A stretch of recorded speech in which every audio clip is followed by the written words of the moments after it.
Red and blue lights were bouncing off my house like it was a crime scene, flashing across the lawn, the windows, even the mailbox with my name on it. 2 police cruisers sat at the curb, engines humming, radios crackling softly in the night. I stood on my own driveway while the HOA head, Karen Whitmore, calmly explained to the officers that I was threatening the community and refusing lawful HOA enforcement. She didn't sound angry. She didn't sound shaken. She sounded prepared. Karen held a clipboard against her chest, papers neatly stacked and already highlighted. Every few seconds, she'd glance at me and then back to the officers, dropping words like unstable, non-compliant, and safety concern, as if she were reading from a script. I could see it happening in real time, the way calm language and official paperwork slowly tilted the room in her favor. What she never mentioned was that my wife, Rachel Hale, was deployed, that I was alone, that she clearly believed this was the moment she could finally apply real pressure and let the system finish the job. One officer stepped closer and told me to stay where I was. Another looked down at Karen's paperwork like the story was already settled. My stomach tightened. Then I heard the front door open behind me. Slow, deliberate. Boots hit the porch. And just like that, everything stopped. If you want to hear more true stories like this, make sure you hit that subscribe button to HOA Gone Wild. And tell me in the comments, where are you watching from?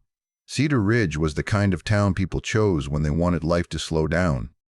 Not stop completely, just quiet enough to breathe again. Long stretches of road with no billboards. Houses set back from the street like they respected each other's space.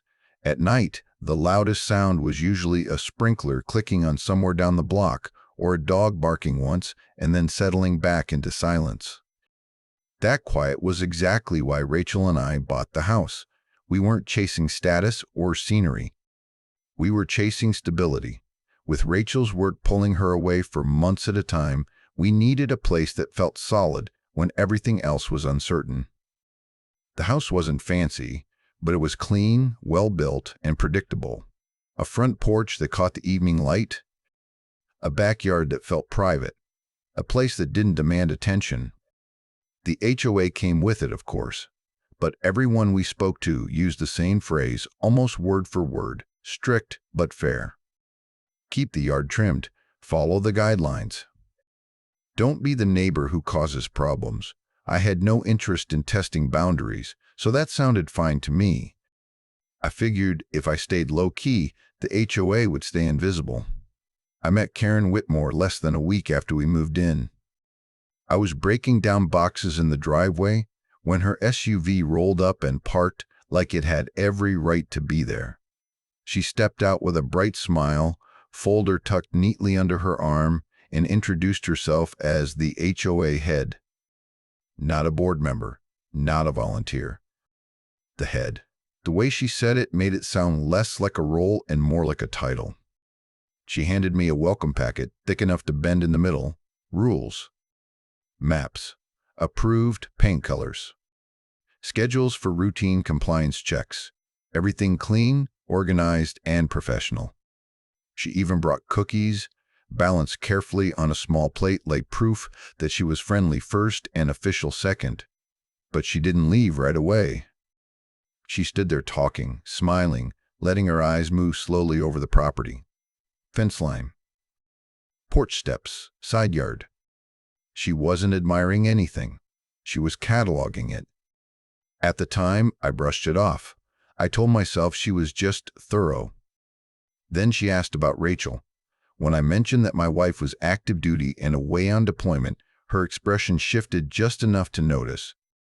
Not concern, interest. Like she'd just learned a useful detail. That must be a lot for you, she said. Managing everything on your own. I told her we were used to it, that we had systems, plans. She nodded slowly, smiling the way people do when they've already decided something but don't want to say it out loud.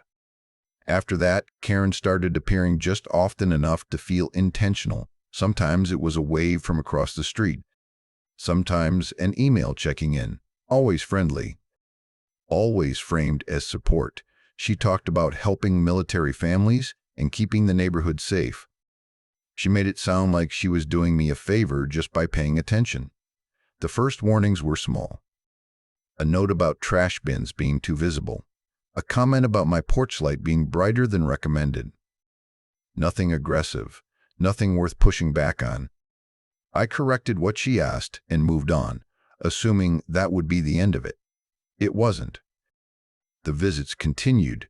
I'd come home and find Karen standing near the edge of my driveway, phone held at chest level, snapping photos. She'd smile when she noticed me watching and say it was just documentation. During evening walks, I'd spot her slowing down near my house, eyes tracking details most people wouldn't notice unless they were looking for problems. The first time she stepped onto the property without asking, I felt a flicker of discomfort. She claimed she was checking a reported issue. When I asked who reported it, she said she couldn't disclose that information. Her tone stayed calm, but something about the exchange felt off. After that, the communication changed. Emails replaced conversations. Conversations turned into notices.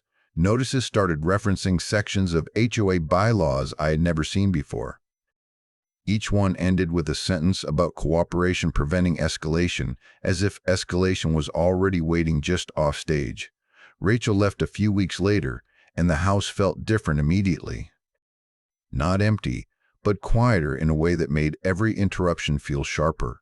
Every email notification landed heavier. Every unexpected knock made my shoulders tense.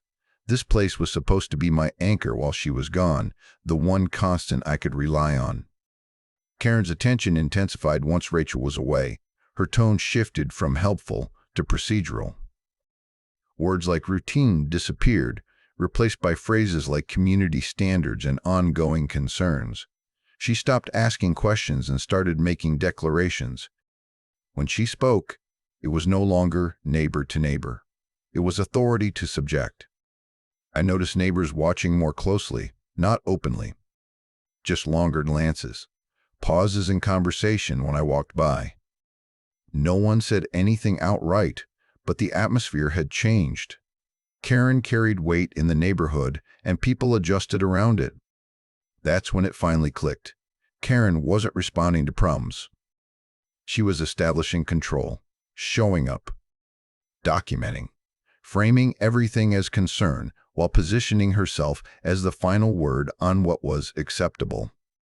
The rules weren't the point, the posture was. And I realized something else that unsettled me more than any warning notice ever had. She wasn't treating me like a homeowner. She was treating me like a test, someone she could pressure, someone she believed would fold once the attention got uncomfortable enough, someone who, in her mind, was alone. This house wasn't just where I lived. It was the place Rachel and I returned to between long stretches of uncertainty. The one thing that stayed steady when everything else moved. Losing control of it, even in small ways, felt like losing ground I couldn't afford to give up. Karen's focus wasn't random. It was deliberate. And once I saw that, the quiet of Cedar Ridge stopped feeling peaceful. It felt observed. And whatever she was building, I could feel it starting to close in. The pressure didn't explode all at once. Karen was too careful for that. She let it build slowly, methodically, the way people do when they want the weight to feel inevitable instead of sudden. The first official violation arrived in a sealed envelope with the HOA logo stamped across the front like a warning label. Inside was a formal notice listing multiple areas of concern on my property. Fence alignment, exterior wear, side yard hazards. The language was vague enough to argue with and serious enough to scare you into not trying. The deadline was tight, unreasonably tight. 10 days to correct everything or face fines and further enforcement. I walked the property twice that evening, trying to see it through her eyes. The fence hadn't shifted since we bought the house. The trim looked the same as it always had. The side yard was clean and clear. Nothing looked dangerous unless you were actively hunting for a reason to call it that. I emailed Karen that night, keeping my tone polite and cooperative. I asked for clarification, measurements, anything specific I could fix so this could be put to rest. Her reply came quickly. She thanked me for taking responsibility and attached photos I'd never seen before, close-ups taken from angles that made ordinary wear look like neglect. None of them were dated. All of them were framed to support her claims, not explain them. Still, I complied. I repainted trim over the weekend. I checked fence posts. I cleaned areas that had never been mentioned before just to be safe. I took my own photos as proof and sent them back, expecting that to be the end of it. It wasn't. Before the paint had even fully dried, another notice arrived. This one referenced the first violation and added new concerns. My driveway slope was now non-compliant, and my porch steps were suddenly labeled a potential safety risk. The wording was heavier, the consequences more explicit. Karen didn't wait for email this time. She showed up in person while I was unloading groceries, clipboard in hand, eyes already scanning past me. "These things can escalate quickly if they're not handled," she said calmly. "Once safety issues are involved, it's not really in my control anymore." That was the first time she said it out loud. Escalate. I tried calling her after that, thinking a conversation might reset whatever this was turning into. Most calls went straight to voicemail. When she did answer, her tone was clipped and distant, repeating the same phrases like a script procedure, liability, standards. No specifics, nothing I could actually address. The more reasonable I tried to be, the colder she became. Then the unannounced visits started. I'd catch her SUV parked down the street while I was outside, her phone lifted just enough to take photos. Other times, she'd stand at the edge of my driveway pretending to take notes, lingering long enough to make sure I noticed. Once, I came home and found her near my side fence with a measuring tape, jotting things down like she was inspecting a construction site. When I asked her to leave, she smiled and said she was allowed to document visible areas for the good of the community. The next notice accused me of resistance to enforcement. That was the moment it clicked. Nothing I did reduced the pressure. Every repair gave her a new angle. Every calm response became something she could reframe as a problem. Compliance wasn't solving anything, it was feeding the process. Her language kept evolving. Routine became incident. Concern became risk. Emails referenced conversations that hadn't happened or twisted neutral exchanges into confrontations. She started copying generic HOA addresses instead of responding directly, as if she were building an audience for her reports. One letter warned that continued non-compliance could result in law enforcement involvement. I sat at the kitchen table staring at that line, the house silent around me, and felt the first real wave of fear. Not anger, not frustration, fear. The kind that settles in when you realize someone is laying groundwork you won't be able to undo easily. Neighbors started acting differently. Fewer waves, shorter conversations. One woman across the street looked away when I tried to say hello. Karen hadn't just been documenting my house. She'd been shaping a story, and it was spreading quietly. If this had really been about rules, it would have ended when I followed them. If it had been about safety, there would have been clear standards and honest inspections. Instead, every fix led to another accusation. Every attempt at cooperation tightened the pressure. Karen wasn't enforcing anything. She was provoking reactions. She was watching for the moment I'd get defensive, the moment I'd raise my voice, the moment she could point and say, "See? This is exactly what I've been dealing with." And the most unsettling part was how effective it all was. On paper, she looked like a calm authority figure doing her job. On paper, I looked like a problem that wouldn't go away. The truth lives somewhere else, but truth doesn't matter much when someone controls the narrative. By then, I understood something I couldn't ignore. This wasn't an HOA dispute anymore. It was a setup, and Karen had stopped testing my house. She was testing me. The moment I told Karen to stay off my property was the moment the situation crossed a line it could never uncross.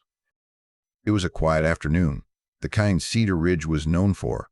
I was in the backyard tightening a loose fence board when I heard the gate creak open behind me. I turned around and saw Karen standing there like she'd every right to be, clipboard tucked against her chest, pen already poised. She hadn't called.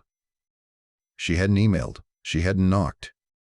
She had simply let herself in. I felt something settle in my chest. Not anger, clarity. I walked over and told her, calmly and clearly, that she needed to leave. I said she did not have permission to be on my property, and that from now on, all HOA communication needed to be delivered in writing. No raised voice, no insults. Just a boundary. Her smile didn't disappear, but it stiffened, like it was being held in place by force. "There's no reason to be aggressive," she said lightly, tilting her head. The word hit me harder than any accusation she'd made so far. Aggressive. I hadn't stepped toward her. I hadn't raised my voice. I hadn't done anything except tell her no. But she'd already decided how this moment would be framed. I repeated myself. Slower this time. I told her to leave. She backed out through the gate without another word, but the look she gave me before turning away wasn't frustration. It was calculation. Like someone mentally revising a plan. The notice arrived the next morning. This one wasn't about the fence or the trim or any alleged safety issue. It accused me of verbal intimidation toward an HOA officer. According to the letter, my conduct during our interaction had created a hostile environment and raised serious concerns for personal safety. It warned that any further interference with HOA duties could result in immediate escalation, including involvement of local law enforcement. I read it twice, then sat there staring at the paper until my coffee went cold. She hadn't misunderstood what happened. She'd rewritten it. That was the moment the ground shifted under my feet.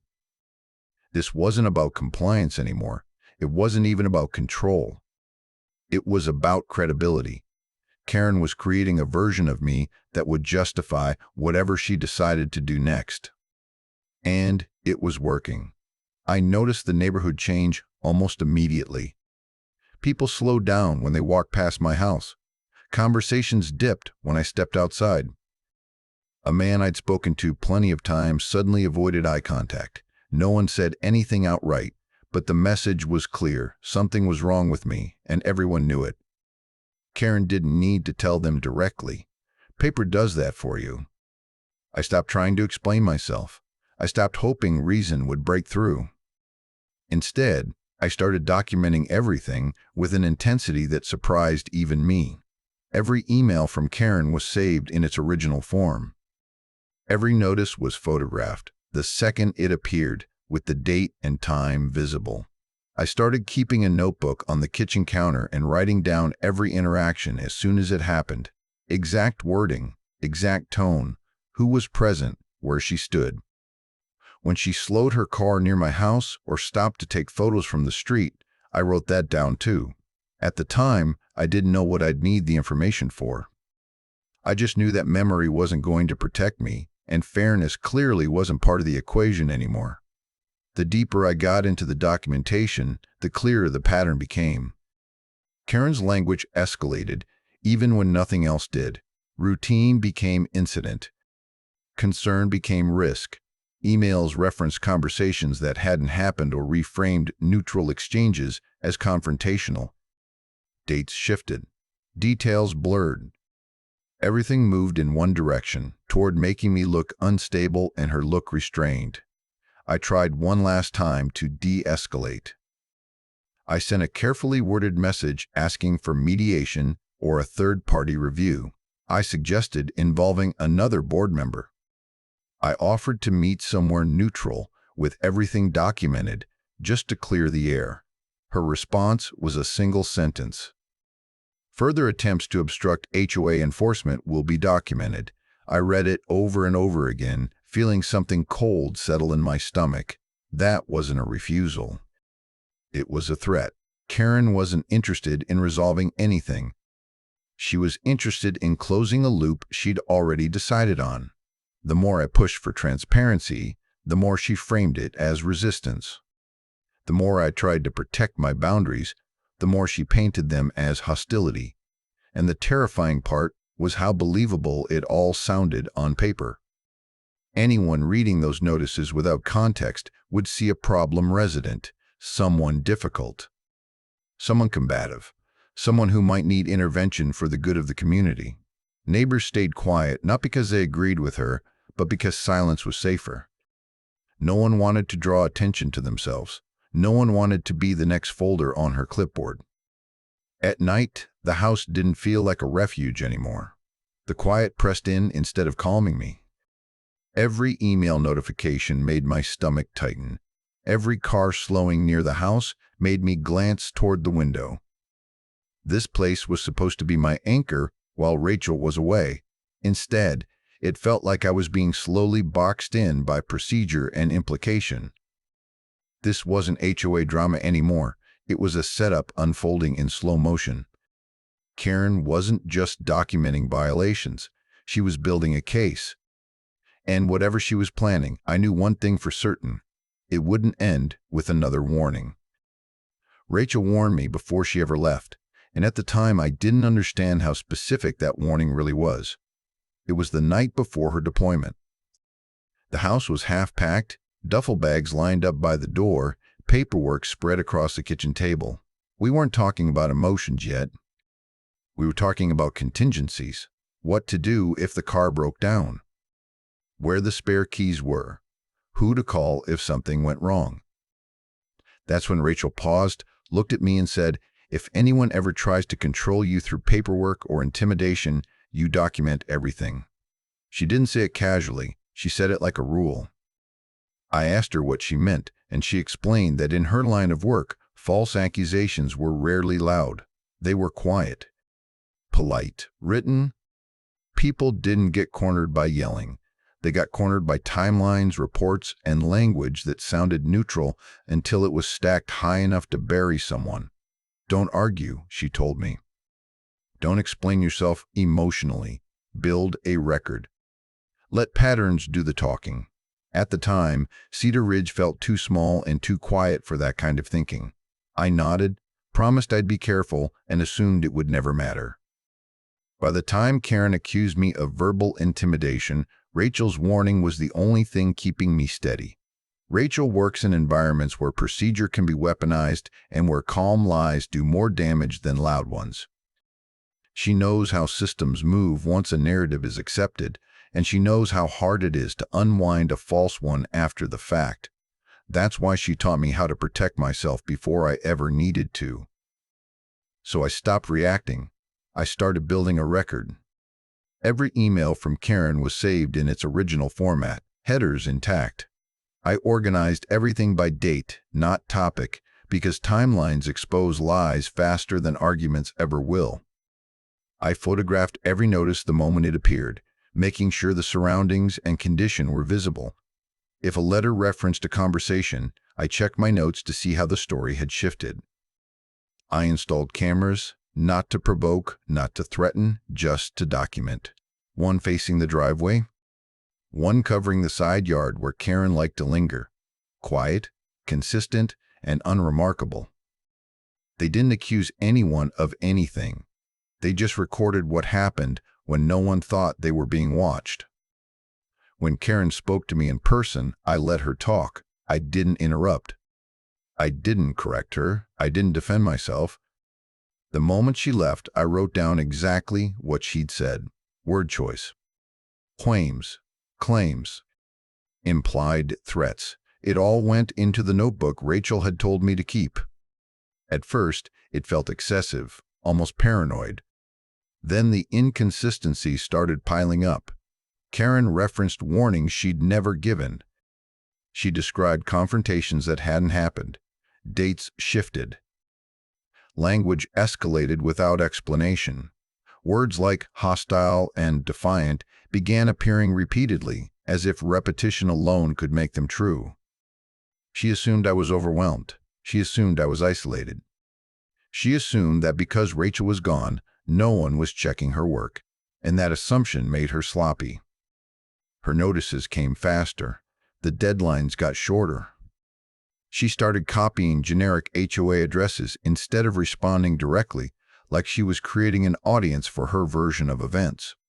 One afternoon, she taped a notice to my door accusing me of continued defiance, the word bolded like a headline. Defiance, not confusion, not confusion, not disagreement. Defiance implied intent. It implied attitude. It implied someone who needed to be handled, not reasoned with. When I told Rachel about it during a brief call, she didn't get angry. She asked questions. Exact wording. Exact dates. Who else was present? Whether Karen's claims matched the documentation? When I mentioned the accusation of verbal intimidation, Rachel went quiet for a moment. That's escalation, she said finally. And it means she's running out of patience. She told me not to confront Karen again, not to defend myself, not to push back. Let her keep going, Rachel said. People like that can't stop once they think they're winning. They always tighten the noose. So I stayed calm. I stayed polite. I followed every reasonable rule and documented every unreasonable demand. I didn't react when Karen stood across the street taking photos. I didn't argue when another notice arrived. I just added it to the file. What Karen didn't know was that every move she made was sharpening the picture instead of blurring it. Patterns emerged, language repeated. Timelines contradicted themselves. The story she was building started to look less like enforcement and more like orchestration. She thought she was closing in. In reality, she was leaving fingerprints everywhere. And while she was busy tightening pressure, she never once stopped to consider who had taught me how to recognize exactly what she was doing. She believed she was dealing with a stressed homeowner, barely holding things together. She had no idea she was walking straight into a process designed to expose abuse the moment it overreached. By the time she made her next move, the one she clearly believed would end this, everything she'd done was already documented, labeled, and waiting. All she had to do was push one step further. And she did. The day Karen called the police didn't begin with shouting or sirens. It began with confidence. I was in the garage mid-morning, reorganizing a shelf, when I felt that familiar sensation again, that quiet awareness that someone was watching. When I stepped outside, Karen was already there, standing at the edge of my driveway like she'd timed it perfectly. Her folder was thicker than ever, packed tight, held against her chest like armor. "This is an emergency violation," she said immediately. No greeting, no pretense. It needs to be addressed right now. I didn't move closer. I didn't argue. I told her evenly that all HOA matters needed to be delivered in writing and that she did not have permission to be on my property. I asked her to leave. Her eyes narrowed just slightly, the way they always did when something didn't go according to plan. "I'm documenting your refusal," she said, raising her voice just enough to carry. "You are interfering with lawful HOA duties," I repeated myself. Same words. Same tone. That's when she reached into her purse and pulled out her phone. She didn't hesitate. She didn't warn me. She tapped the screen, put it on speaker, and held it out like a prop she'd been waiting to use. 911, what is your emergency? Karen's voice shifted instantly, soft, controlled, concerned. "Yes, I'm the HOA head for this community. I'm at a residence where a homeowner is being hostile and refusing lawful orders. I'm concerned for my safety." I felt my heart kick hard against my ribs, but I didn't raise my voice. I stepped back, hands visible, and told her again that she was trespassing and needed to leave. She ignored me. "He's becoming increasingly agitated," she continued into the phone. "I've asked him multiple times to comply, and he's refusing. I believe this situation could escalate." Every word was deliberate. Every pause calculated. She glanced at me between sentences, watching for a reaction she could point to. I gave her nothing. When she ended the call, she slipped the phone back into her purse and exhaled slowly, like someone checking the final box on a list. "You should have cooperated," she said quietly. The police arrived fast. 2 cruisers pulled up in front of my house. lights flashing bright enough to draw half the neighborhood to their windows. Radios crackled. Doors opened. The atmosphere changed instantly, turning my driveway into something public and accusatory. Karen met the officers halfway, folder already open, papers arranged and ready. She spoke first. She always spoke first. She explained how long the issues had been ongoing, how many warnings she'd issued, how she'd tried to de-escalate. She described me as unpredictable, non-compliant, and increasingly aggressive. The same words she'd been planting in her emails now delivered aloud, in sequence, like a rehearsed statement. One officer nodded while she spoke. The other glanced at me, his expression neutral but guarded. When I tried to explain, one of them raised a hand. "Sir, I need you to stay back on your driveway for now," he said. "Let's keep some distance." Distance. On my own property. I did exactly what Rachel had taught me. I stayed where I was. I kept my hands visible. I didn't interrupt. I didn't argue. Karen noticed. Her shoulders relaxed. Her voice softened further. She handed over printed emails, violation notices, highlighted phrases. On paper, it looked convincing. Organized. Official. The kind of documentation people trust without question. From the outside, I probably looked exactly like the person she'd been describing for weeks. One officer asked if I understood why they were there. I said I did. Another asked if I'd been refusing HOA orders. I said I had asked for written notice and for Karen to leave my property. Karen cut in immediately. "That's the hostility I was referring to," she said gently. "He refuses to cooperate." The officers exchanged a look. I felt the weight of it then, not anger, but the realization that I was standing inside a story that had already been framed. Calm authority versus accused homeowner. Clipboard versus empty hands. The system leaning in her direction before I'd even finished a sentence. Karen folded her arms and stepped back, watching. This was the moment she'd been steering toward all along. Not fines, not warnings. Official intervention. Pressure that didn't come from her directly, but from uniforms and procedure. She had done it. She had called the police on me, confident that once the system engaged, it wouldn't bother untangling who started what. As one officer asked me to lower my voice, despite the fact that I hadn't raised it, I caught Karen's expression. A small smirk. Controlled. Satisfied. She believed this was over. She believed the story was finished. She had no idea the most important person in that story was still inside the house. And she had no idea how fast everything she'd built was about to collapse. I heard the front door open behind me before anyone else seemed to notice. It wasn't loud. It wasn't dramatic, just the soft click of a lock and the slow, deliberate creak of hinges. Karen was still talking, explaining how long she'd been dealing with my behavior. One officer was still holding his notepad. The other was still angled toward me like I was the problem that needed managing. Then boots hit the porch, not rushed, not hesitant, solid. Controlled. The sound cut straight through the moment. I didn't turn around right away, but I felt the shift instantly. The air changed. Conversation stalled mid-sentence. It was the kind of pause that doesn't come from confusion, but recognition. Rachel stepped outside. She was in full uniform, pressed and precise, standing under the porch light like she'd stepped into a briefing instead of her own front yard. She didn't scan the scene. She didn't hesitate. She took one step forward and stopped, posture calm, presence unmistakable. One of the officers noticed first. His pen froze mid-note, his shoulders straightened without him even realizing it. The other officer followed his gaze, and I watched the exact moment his expression changed. Not fear. Not embarrassment. Respect.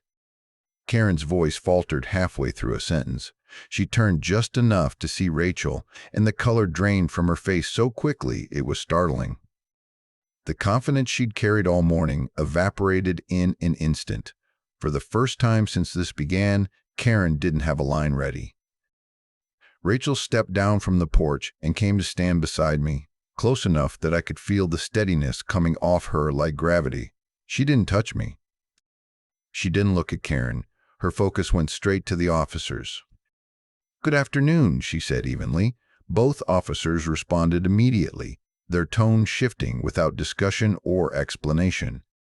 Rachel identified herself, name, role, credentials, clean and concise, no emphasis, no flourish. Then she asked for badge numbers. She asked which unit had been dispatched. She asked what complaint had been reported and by whom. The questions weren't aggressive, they were surgical. The officers answered carefully now, choosing their words.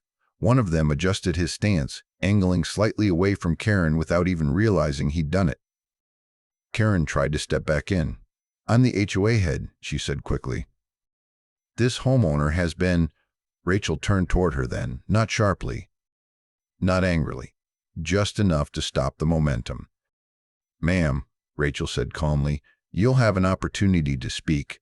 Right now, I'm asking that all statements already provided be reviewed for accuracy." Karen opened her mouth, then closed it.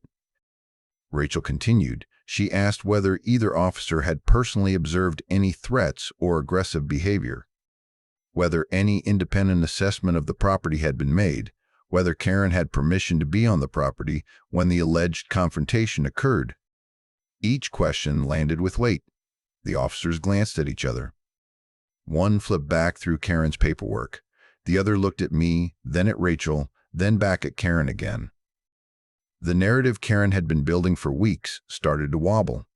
Rachel asked Karen to cite the specific HOA provision that allowed entry onto private property without notice. Karen shuffled her papers. Rachel asked whether any of the prior warnings had resulted in confirmed violations after inspection. Karen gestured vaguely. Rachel asked whether any of the alleged hostility had been recorded, witnessed by a neutral party, or documented at the time it supposedly occurred. Karen's voice thinned. Her answers grew shorter, less certain. By now, neighbors had gathered at a distance, pretending not to stare while watching everything. They were seeing the same thing I was seeing, the illusion cracking in real time. One of the officers raised a hand toward Karen. "Ma'am, I need you to slow down and answer the questions directly." The smirk was gone. The calm authority was gone. What stood in its place was someone realizing, far too late, that calling the police hadn't locked this situation in her favor. It had opened it. Rachel never raised her voice. She never accused. She never threatened. She simply kept asking for clarity, process, and verification. And with every answer that didn't line up, Karen's story unraveled further.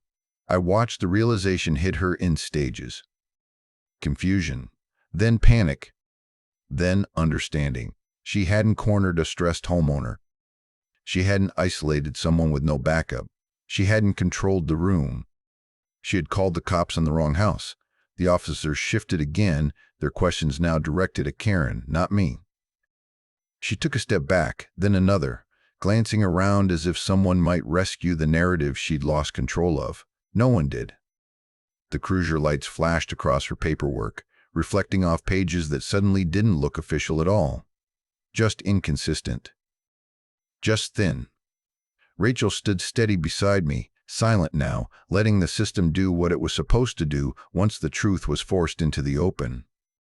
And in that moment, with the entire street watching and the stories she'd written collapsing around her, Karen finally understood something she never expected.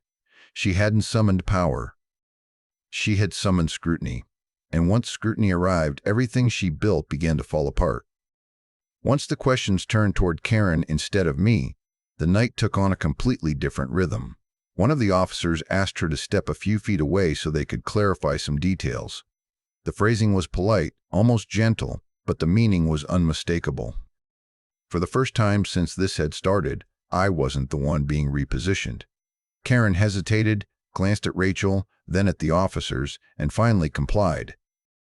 She clutched her folder tight against her chest, like it might still shield her from what was coming. While one officer spoke with Karen, the other stayed with us.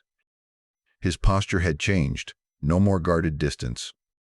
No more subtle corrections in my direction. He reviewed the documentation Rachel handed over without comment. Emails, screenshots, photos, timestamps, everything laid out cleanly and chronologically. No emotion, no interpretation, just facts. Across the driveway, Karen's composure began to fracture.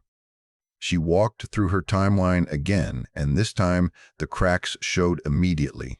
A warning she claimed had been issued weeks earlier was dated days later. An interaction she described as confrontational didn't match the wording in her own emails. She tried to explain, then corrected herself, then tried again. Each adjustment only deepened the inconsistency. The officer stopped her mid-sentence. "Ma'am, earlier you said this occurred on a Tuesday," he said evenly. "This notice is dated Thursday." Karen flipped through her papers too quickly, fingers trembling just enough to notice. She muttered something about clerical errors and misunderstanding, her voice losing the steady confidence she'd relied on for months. That's when the first neighbor stepped forward. She didn't stride up or raise her voice. She hovered near the edge of her lawn, arms folded tight, clearly unsure whether she should be there at all. One of the officers noticed and asked if she had something to add. After a long pause, she nodded. She said Karen had once threatened her with fines over a garden feature that had been approved years earlier. She said she'd been warned not to make trouble after questioning it. She admitted she'd stayed quiet because she didn't want attention drawn to her own house. Another neighbor joined her. Then another. None of them sounded angry. They sounded relieved, careful. Each story was different in detail, but identical in shape. Vague warnings. Sudden escalation. Pressure backed by paperwork. And the same unspoken understanding that pushing back only made things worse. Karen tried to interrupt. The officer raised a hand and told her to wait. By the time statements were taken, the dynamic had fully reversed. Karen was no longer the calm authority figure guiding the conversation. She was the subject of it. The officers explained that due to the contradictions in her reports and the number of similar complaints, the matter would be forwarded for review. She was instructed clearly that she was not to contact me again while the process was ongoing. She didn't argue. She couldn't. After the cruisers left, one officer stayed behind. He handed me a card and told me that all active violations against my property were being flagged as disputed pending investigation. He said if Karen returned or contacted me again, I was to call immediately. The next few days were unnervingly quiet. No emails, no notices, no unannounced visits. The neighborhood felt different, like everyone was waiting to see what would happen next. Then the letters started arriving. The first was a general notice sent to the community announcing an internal review of HOA enforcement practices. The language was careful, full of phrases like procedural concerns and leadership oversight. Karen's name wasn't mentioned, but her absence was impossible to miss. A few days later, I received my own letter. It stated that every violation issued against my property had been voided due to insufficient evidence and procedural irregularities. Fines were removed. Warnings erased. My record cleared. My record cleared. I read it twice before the tension finally began to drain from my shoulders. The final notice came the following week. Karen Whitmore was suspended from all HOA duties pending the outcome of a formal investigation. No explanation. No defense. Just silence where authority used to be. Neighbors who had avoided eye contact for weeks started waving again. A couple stopped by to apologize for not speaking up sooner. I didn't blame them. Fear works best when it convinces people they're alone. Standing in my driveway days later, the house felt like mine again, not just physically, but emotionally. The pressure was gone. The spotlight had moved. Karen hadn't lost because someone yelled louder than she did. She lost because once scrutiny replaced assumptions, her story couldn't survive. The system she tried to weaponize did exactly what it was supposed to do. It looked closer, and when it did, everything she built collapsed. After everything was over, what stayed with me wasn't the police lights or the paperwork or even Karen's suspension. It was how quietly power had been abused and how close it came to working. None of it looked dramatic at first. Just calm emails, official language, someone smiling while slowly tightening pressure. That's how intimidation hides when it wears a badge or a title. Karen didn't rely on shouting or threats. She relied on fear, isolation, and silence, on the idea that if she sounded reasonable enough, no one would question her. She counted on neighbors staying quiet and on me feeling alone enough to comply just to make it stop. And for a while, that strategy almost succeeded. What broke it wasn't anger. It wasn't confrontation. It was proof and presence. The moment facts replaced assumptions, the balance shifted. Timelines mattered more than tone. Evidence mattered more than confidence. Calm authority dismantled manufactured chaos. Bullies don't survive scrutiny. They collapse when someone refuses to panic, documents everything, and lets the truth speak for itself. If there's one lesson I took from all of this, it's simple. Write everything down. Save every message. Document every interaction. Not because you expect a fight, but because the moment someone tries to control you through procedure instead of fairness, preparation becomes protection. This house was always more than just a place to live. It was our anchor, our reset. And when someone tried to turn it into leverage, they failed because they underestimated the quiet power of clarity. If you want to hear more true stories like this, make sure you hit that subscribe button to HOA Gone Wild. And tell me in the comments, where are you watching from?